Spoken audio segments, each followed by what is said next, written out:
Protection এনেছো? আজ রাতে কিন্তু পিল নিতে পারবো না। হ্যাঁ এনেছি, তবে প্যাকেট ফুটো থাকলে আমার কিছু করার নেই। সায়ন শুধু টাকা পয়সা নয়, আমাকে যৌনতা ভালোবাসা সবই দিয়েছে। সংসার চলছে জলঙ্গির মতো।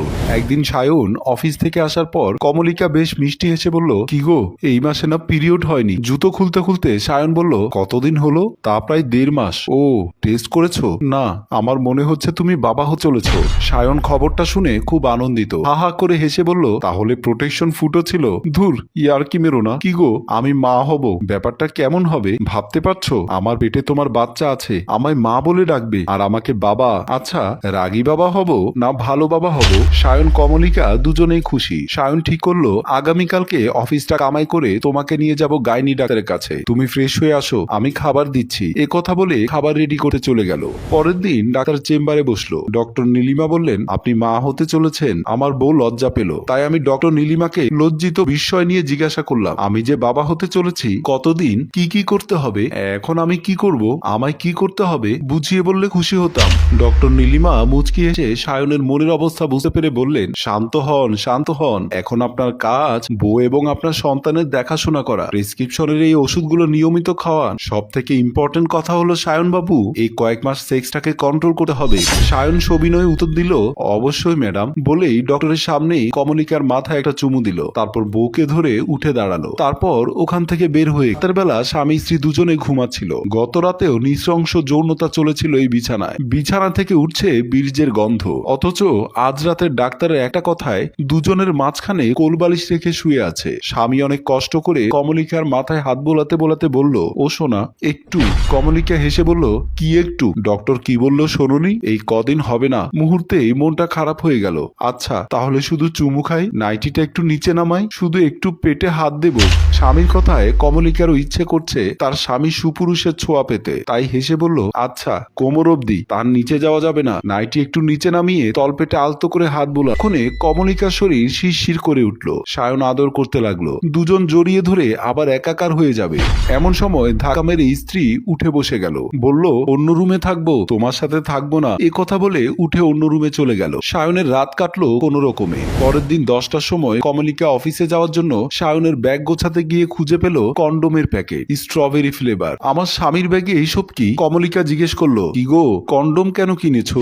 ও সরি, এতদিনের অভ্যেস, তাই ভুলে নিয়ে ফেলেছি। কমলিকা সংসার করছে 3 বছর হলো। সে জানে তার স্বামী কেন কন্ডোম কিনলো। নিশ্চয় কোনো খারাপ কাজে জড়িত হয়ে গেছে। রাতেও চুমু খেয়ে শুয়ে পড়ল সায়ন। আমি তাকে কিচ্ছু করতে দেইনি, বাচ্চার ক্ষতি হবে ভেবে। আমি এখন তাকে আগের মতো আদর করি না। সায়ন সারাদিন যৌন জ্বালায় ছটফট করে, খুঁটিনাটিতে ঝগড়া বেঁধে যায়। সায়ন চায় ছেলে হোক, আমি চাই মেয়ে। বিছানার দূরত্ব বাড়তে থাকে। সায়ন আমাকে বলল, কোথায় হারিয়ে গেলে? আমার অফিসে দেরি হয়ে যাচ্ছে। কমলিকা নীরবতা ভেঙে ও সরি বলে অফিস ব্যাগটা দিয়ে স্বামীকে অফিসে পাঠিয়ে দিল। ঠিক 7 মাস পরে বর্তমানে কমলিকা 7 মাসের গর্ভবতী। রাতের বেলা বিছানায় কমলিকা শোয় বিছানার এদিকে, অন্যদিকে মুখ ফিরিয়ে শোয় স্বামী সায়ন। রাতে যৌনতার সুখের শব্দগুলো বদলে এখন আসলো কান্নার শব্দ। বাচ্চা হবার আগে মেয়েদের সাইকোলজিক্যাল একটা আমূল পরিবর্তন আসে। সেটা কি করে বুঝবে একটা সিভিল ইঞ্জিনিয়ার স্বামী? বাড়তে থাকলো দূরত্ব। মাঝে মাঝে রাতে বাড়ি ফেরে না সায়ন। 7 মাসের মাথায় পেটটা বেশ ফুলে উঠল কমলিকার। পেটে হাত দিয়ে চোখের পানি ফেলে আর নীরবে গুমড়ে কাঁদে। এক রবিবার সায়নের জামা ওয়াশিং মেশিনের কাছতে গিয়ে দেখতে পেল কলের কাছে লিপস্টিকের দাগ। ও একটা ফিমেল পারফিউমের গন্ধ আবিষ্কার করলো। কেমন যেন চুপ মেরে গেল কমলিকা। তারপর সোজা রুমে এসে দেখতে পেল সায়ন ড্রেসিং টেবিলের দিকে পিঠ ফিরিয়ে আয়নায় চুল আঁচড়া। সায়নের পিঠে নখের আঁচড়ের দাগ স্পষ্ট হয়ে উঠল। কমলিকা একভাবে তাকিয়ে আঁচড়গুলোর দিকে, চোখ থেকে বড় কষ্ট বড় দুঃখের কয়েকটা নোনা জল বেরিয়ে গড়িয়ে পড়তে লাগলো গাল বেয়ে। অম্লান গলায় কমলিকা সায়নকে জিজ্ঞেস করলো, কি গো বাচ্চাটা নষ্ট করা যাবে? আমি মা ডাক শুনতে চাই না, অ্যাবর্শন করা যাবে? সায়ন কমলিকার এক কথায় রেগে গিয়ে বলল, বাচ্চাটা কি শুধু তোমার? বাচ্চাটা আমারও। এত স্যাক্রিফাইস করেছি বাচ্চাটার জন্য, তুমি আজ বাচ্চা নষ্ট করার কথা বলছো? কমলিকা চেঁচিয়ে কেঁদে বলল, স্যাক্রিফাইস মানে? আমি প্রেগনেন্ট, পেটে 7 7 মাসের বাচ্চা আমার, 4 মাস শুধু তোমাকে সময় দেয়নি বলে তুমি বলছো স্যাক্রিফাইস করেছো, তাও আবার আমার প্রেগনেন্সির সময়। সায়ন চেঁচিয়ে বলল, একটা কথা কান খুলে শুনে রাখো, যৌনতা বাদে ভালোবাসা হয় না। কমলিকা শুকনো হেসে বলল, তবে তো তুমি আজকাল অনেকের ভালোবাসা পাচ্ছ, নিজের শরীরের খিদা মেটাতে রাতে অন্য মেয়ের সাথে রাত কাটাচ্ছ, মানেটা কি? কমলিকা ফোলা পেট নিয়েই মেঝের গায়ে গায়ে নিয়ে ফুপিয়ে ফুপিয়ে কাঁদতে কাঁদতে বলল, তুমি জানো আমি তোমার জামাই অন্য মেয়ের লিপস্টিকের দাগ পেয়েছি। বাচ্চা বড় হয়ে এমন বাবাকে শ্রদ্ধা করবে তো? বাবার পিঠে অন্য মহিলার আঁচড়ের দাগ মানবে তো তোমার ছেলে? স্বামী চমকে গিয়ে বলল, অসম্ভব, কি বলছো এসব? আমি এমনটা করব তুমি ভাবলে কি করে? কমলিকা চোখ ভরা জল নিয়ে সায়নের চোখের দিকে তাকিয়ে বলল, তুমি স্বীকার করো, আমি কিচ্ছু বলবো না, প্রমিস, আমায় প্লিজ ঠকিও না, তোমায় খুব ভালোবাসি।